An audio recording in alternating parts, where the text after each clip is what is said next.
Disclaimer: this story is a dramatized account based on real emotional experiences related to infidelity and relationship struggles. Names, locations, and identifying details may have been changed to protect the privacy of individuals involved. The purpose of this story is to shed light on the emotional complexities of love, betrayal, healing, and self-discovery. Reader discretion is advised, especially for those who may find themes of heartbreak and emotional trauma triggering. When things began to fall apart between us, we did what so many desperate couples do: we ran away from everything, hoping we could escape the chaos by isolating ourselves from the world. Our relationship had turned cold. Conversations were dry, arguments were frequent, and even the silence between us started to feel loud. I had suggested the idea: a quiet cabin, just the two of us, far from the distractions of the city, far from friends, family, and temptations. No phones. No internet. Just time, something we once begged for and now feared. The drive to the cabin was quiet. We barely spoke, except for the occasional, "Take the next turn," or "Do you want coffee?" I tried to hold his hand once, and he let me, but his fingers didn't wrap around mine the way they used to. His hand was there, but he wasn't. The cabin was beautiful, tucked deep within a forest, with creaking wooden floors, a fireplace, and large windows that welcomed the morning light. It should have felt romantic. But there was a chill I couldn't blame on the weather. We spent the first day unpacking and pretending. Pretending that this was a fresh start. Pretending that love was still enough. He cooked dinner. I lit candles. We ate in silence. I asked him about work. He gave short answers. I wanted to scream, to ask him if he still loved me, but I kept swallowing my pain. I didn't want to ruin our first night. I was still hoping, still believing. That night, I watched him as he slept. His back was turned to me, his breathing steady. I used to fall asleep listening to his heartbeat, resting against his chest. Now I lay inches away from someone who felt like a stranger. I kept telling myself, "We're here now. Maybe this is what we need." The next morning, I made coffee before he woke up. I sat on the porch, wrapped in a blanket, staring at the trees. There was peace in the stillness. A false peace. A warning before the storm. Deep down, I knew this trip wouldn't fix what was broken. But I needed to try. I needed to say I gave it my all, even if he no longer cared. When he joined me with his mug in hand, we shared a look, a brief flicker of what once was. He smiled, just a little. And for that one moment, I let myself believe that maybe, just maybe, we weren't completely lost. But the truth? We were already drifting. We were alone, and everything was about to change. The days that followed blurred into one another. Each morning started the same way. I would wake up first, quietly pad into the kitchen, and make coffee. I'd watch the steam rise from the mugs and wonder if routine could mask the silence growing between us. He'd come in a few minutes later, hair messy, eyes tired, and mumble a half-hearted "morning." We were living together like strangers in a staged photo, smiling just enough to convince ourselves that something real was still there. We filled our time with simple activities. A walk through the woods. A shared meal. A game of cards we barely finished. On the surface, it all looked normal, calm, even. But underneath that calm was a deep discomfort. The kind of quiet that wasn't peaceful, but heavy. Suffocating. He would laugh at something in a book he was reading, and I would smile along. But it was a hollow smile, the kind that doesn't reach the eyes. I caught myself doing that more and more, smiling just to keep the peace. Pretending I wasn't hurting. Pretending I didn't feel the distance widening every hour. He didn't touch me unless I reached out first. And even then, his touch felt rehearsed, like he was playing a role he didn't believe in anymore. One afternoon, I asked him if he was happy. He paused, too long. Then said, "I think this was good for us." Good for us. Not good, not healing, not hopeful. Just, good for us. Like a bandage over a wound that never stopped bleeding. I wanted to scream. I wanted him to look at me and say he missed me. That he still saw me. That he wanted to fight for us. But he didn't. He just sipped his coffee and looked out the window, as if I hadn't just asked something that mattered. That night, I cried in the shower. Quietly, so he wouldn't hear. I sat on the cold floor, water hitting my back, and wondered when exactly we stopped trying. I kept thinking about the early days, the passion, the laughter, the feeling of safety when he held me. And I wondered if those memories meant anything to him anymore. Or if he had already moved on in his heart. We shared the same bed but not the same dreams anymore. I could feel it, his mind was elsewhere, distant, unreachable. Maybe with someone else. Maybe just escaping me. Still, I stayed. I kept smiling. I kept making coffee. I kept pretending. Because when you've invested so much in someone, it's hard to admit they're no longer there, not really. And in that cabin, surrounded by nothing but trees and silence, I realized something terrifying. We were truly alone. And it wasn't the kind of alone that heals you. It was the kind that breaks you, slowly, one fake smile at a time. As the days passed, the space between us seemed to grow larger, even though we were just a few feet apart. We shared a small cabin, a single bed, meals for two, yet it felt like we were living on opposite sides of an invisible wall. And no matter how hard I tried, I couldn't reach him.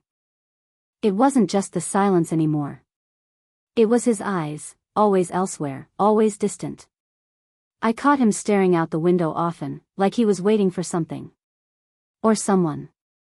And when I asked what he was thinking about, he would shrug and say, nothing important. But I knew that wasn't true. He had built a world in his mind where I no longer existed. I tried to bridge the gap. I made his favorite dinner one night, pasta with garlic bread, just the way he liked it. I set the table, lit a candle, even put on music we used to dance to. When he walked in, he smiled politely, said, "This looks nice," and sat down without another word. We ate in silence. He didn't even finish his plate. I watched his every move, hoping for some sign, a glance, a touch, a word, anything to show me that he was still with me. But he avoided my eyes, like looking at me was too painful. Or maybe, too revealing. There were no more shared stories. No more random jokes or playful teasing. The man I fell in love with, the one who used to hold me like I was his whole world, was now a shadow walking beside me. Present in body, gone in spirit. One evening, as we sat near the fireplace, I tried to reach out again. "Do you still love me?" I asked softly, my voice trembling. He looked at me, his expression unreadable.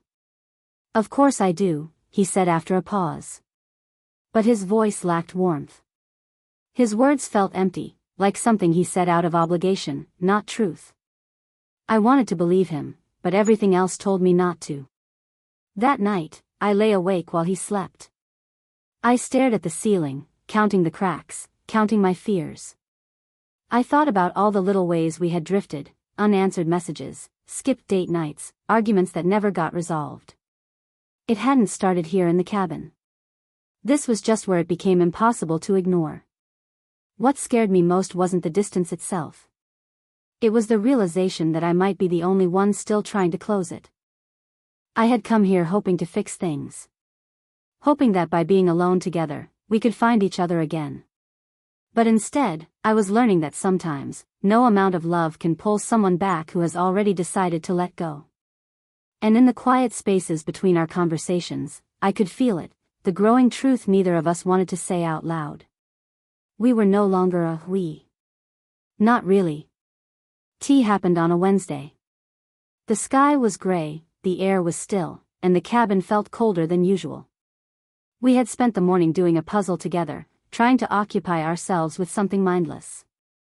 I was desperate to create a moment, something to feel normal again. He was quieter than usual, barely reacting when I found a piece that fit. "Do you want to go for a walk later?" I asked, trying to fill the silence. "Maybe," he replied without looking up. That, maybe, had become his favorite word lately. Non-committal. Distant. Safe. As we sat there, surrounded by scattered puzzle pieces, we started talking, not about us, but about random things. Movies we hadn't watched yet, places we still wanted to go. It felt almost normal. Like a glimpse of the version of us that used to laugh and dream together. I clung to that feeling like a lifeline. Then it happened. He mentioned a song. A new one, from an artist he used to share with her. I remembered clearly, because that same artist had been part of our biggest fight before the trip, the one where I had discovered late-night messages on his phone. A woman from work, he said. Just a friend, he swore. But now, here he was, casually referencing a song that had only come out last week. You heard that already? I asked carefully, trying not to sound accusatory. He froze. It was just for a second, but I noticed it. The way his fingers stopped moving. The way he swallowed hard before answering. Yeah. I saw it on a playlist before we came here. That didn't add up. We had no signal here. No playlists, no updates, no outside world. And we hadn't been near Wi-Fi for days before the trip. My heart began to race.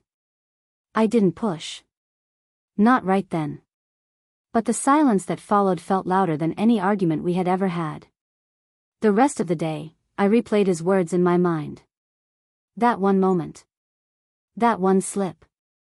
It was small, easily dismissible if I wanted to pretend. But I knew better. My gut twisted with the weight of suspicion. It wasn't just a mistake. It was a breadcrumb. A sign. Later that night, as we lay in bed, I turned away from him, just like he always did now. My eyes burned, but I didn't cry.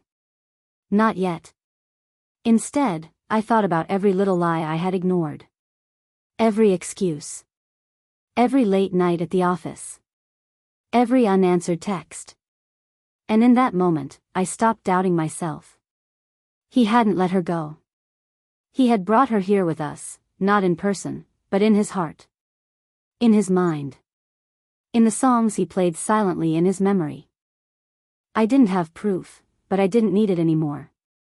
A slip of the tongue was all it took to shatter the illusion I was holding on to. We were alone in that cabin. But I wasn't the only one he was thinking about. The storm rolled in just before midnight. It started with a low rumble in the distance, followed by soft rain tapping against the windows. The trees swayed outside, bending under the force of the wind. Inside the cabin, everything was still. Except my heart, it was beating so hard I could hear it in my ears. I couldn't sleep. I hadn't since that slip earlier in the day. I lay next to him, watching the ceiling flash with lightning, counting seconds until the thunder followed. It had been building inside me for days, the suspicion, the silence, the aching need to know. Can I ask you something? I finally said, my voice barely above a whisper. He stirred beside me, groggy but awake. Yeah? Are you still talking to her? There was a pause. One so long it made me feel like I had spoken a language he didn't understand. The thunder cracked outside, and still he said nothing. I just need the truth, I continued. I won't yell. I won't throw anything. Just, be honest. He sat up slowly, pulling the blanket around his waist. His face was pale in the lightning's glow. It wasn't supposed to happen, he said quietly. Those words were enough. I felt something in my chest, not a break, not a snap, but a collapse. Like a part of me caved in on itself. How long? I asked. A few months, he replied. It started at work. It was just talking at first. I didn't think it meant anything. But then I started looking forward to seeing her. To hearing from her. And what about me? I asked. What was I to you while that was happening? He closed his eyes. You were, still everything. I was just confused. I thought maybe I had fallen out of love. I didn't want to hurt you. But you did. He nodded. I know. I turned away from him, letting the weight of it all fall silently over me. The room was quiet except for the storm outside, nature echoing the chaos I felt inside. I came here to fix us, I said. I thought if we just had time, we could find each other again. I wanted that too, he said. I swear I did. Then why didn't you stop? He didn't answer. He couldn't. The honesty I had begged for now felt like poison. I had wanted the truth, but it came with a price. The final crack in whatever fragile hope I had left between us. He reached out, his hand gently brushing my shoulder. I'm sorry. I didn't flinch. I didn't pull away. But I didn't forgive him either. That night, I didn't cry. I didn't scream. I just lay there, listening to the storm, wondering how long it would take for the thunder inside me to fade. He had told me the truth. And with that truth, everything changed. The morning after the confession felt strangely quiet, not the peaceful kind of quiet, but the kind that follows destruction. Like the silence after glass has shattered and everyone is too stunned to speak. I woke up to sunlight creeping through the curtains, warming a room that now felt colder than ever. He wasn't in the bed. I sat up slowly, my body heavy with exhaustion, both physical and emotional. My heart still throbbed with the truth from last night. He admitted to it. No more guessing, no more pretending. And now that I had the answers, all I was left with were broken pieces. When I walked into the kitchen, I saw him sitting at the table with his head in his hands. A mug of untouched coffee sat in front of him, going cold. He looked up. His eyes were red. Didn't sleep much, he mumbled. Neither did I. We didn't say anything else for a long time. The only sound was the soft clink of my spoon stirring sugar into my cup, a normal gesture in a moment that felt anything but normal. I sat across from him and stared at the table. It felt like 100 things needed to be said, but none of them could come out. Finally, I broke the silence. So what now? He looked at me, his expression unreadable. I don't know. I didn't come here planning to tell you. I thought, maybe I could leave it behind. Start over. But I couldn't lie to you anymore. That's not bravery, I said flatly. That's guilt. He flinched. And for a second, I hated how much I still cared. I hated that his pain still hurt me. I don't want to lose you, he said softly. You already did, I whispered, more to myself than to him. He stood and began pacing the room. I messed everything up. I know that. But I still love you. I didn't mean to fall for someone else, I swear. It just happened. You don't just fall for someone else, I snapped. You choose to. Every message.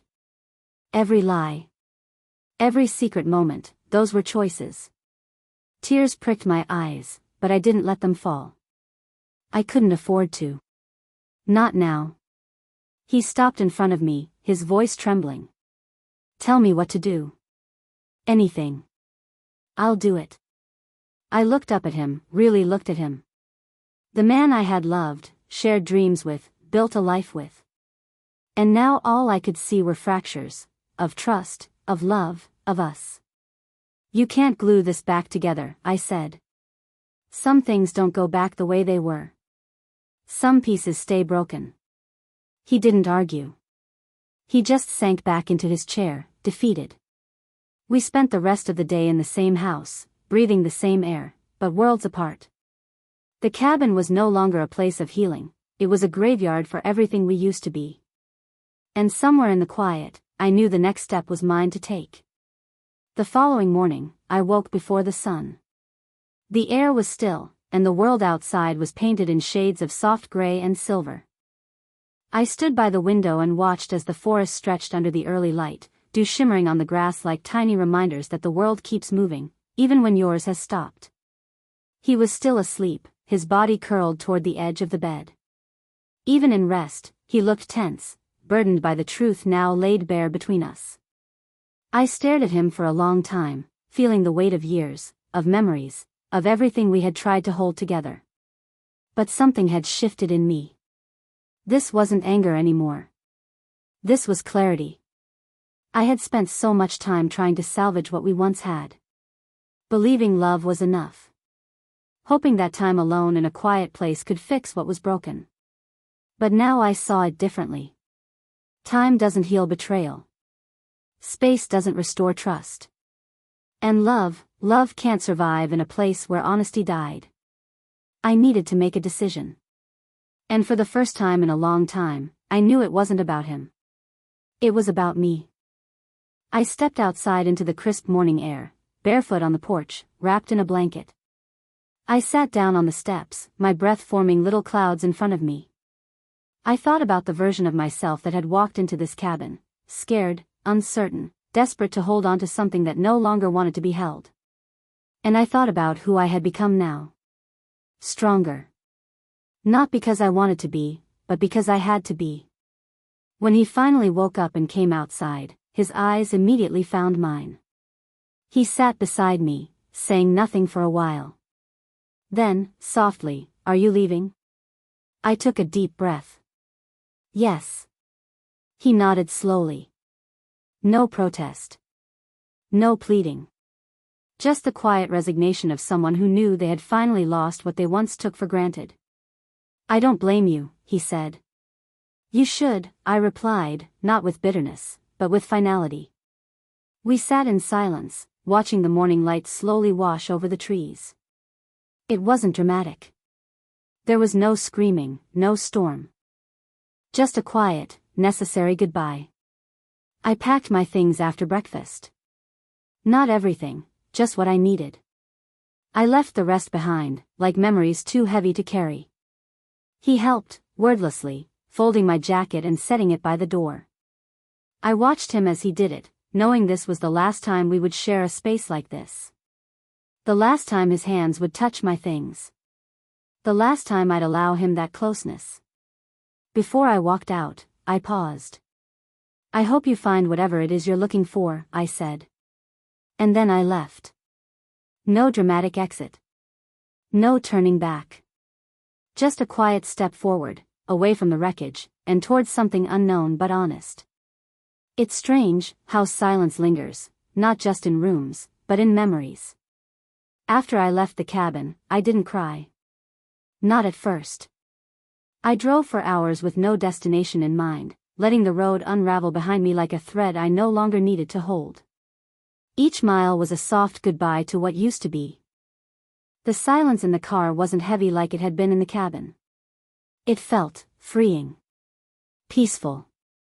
Like my heart, finally unburdened, could breathe again. I spent the first few nights at a friend's place. I told her everything. For the first time, I let the truth spill from my chest without editing it, without trying to make excuses for him, or for myself. She didn't judge. She just held me as I cried, whispering, "You did the right thing." But healing doesn't come in a single wave. It comes in ripples. There were moments when I missed him. Not the version I had left behind, but the one I used to know. The man who made me laugh so hard I cried. The one who kissed my forehead every morning before work. I missed that man, even though I knew he was gone long before I walked out the door. I went back to work. I reconnected with old friends I hadn't seen in months because I'd been too busy trying to fix something that didn't want to be fixed. I filled my days with little things that reminded me I still had a life outside of him. That I still had me. He reached out once. A short message, "I'm sorry. I still think about you every day." I stared at it for a long time, unsure of what to feel. There was a time I would have clung to those words like a lifeline. A time I would have replied immediately, heart racing with hope. But I didn't respond. Because thinking about me wasn't the same as choosing me. And I was done being someone's almost. In the weeks that followed, I learned how to sit with the silence, not fear it. I took long walks by myself. I read books I had forgotten I loved. I even laughed again, real, full-bellied laughter that felt like sunlight after a long winter. The truth is, infidelity doesn't just break your heart. It breaks your sense of self. Your trust. Your beliefs about what love should look like. But it also reveals things you wouldn't have seen without the cracks. I discovered strength I didn't know I had. Boundaries I had never enforced.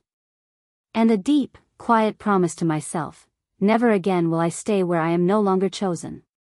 We were alone in that cabin, and everything changed. But in the silence that followed, I found something better than repair. I found me again. 21.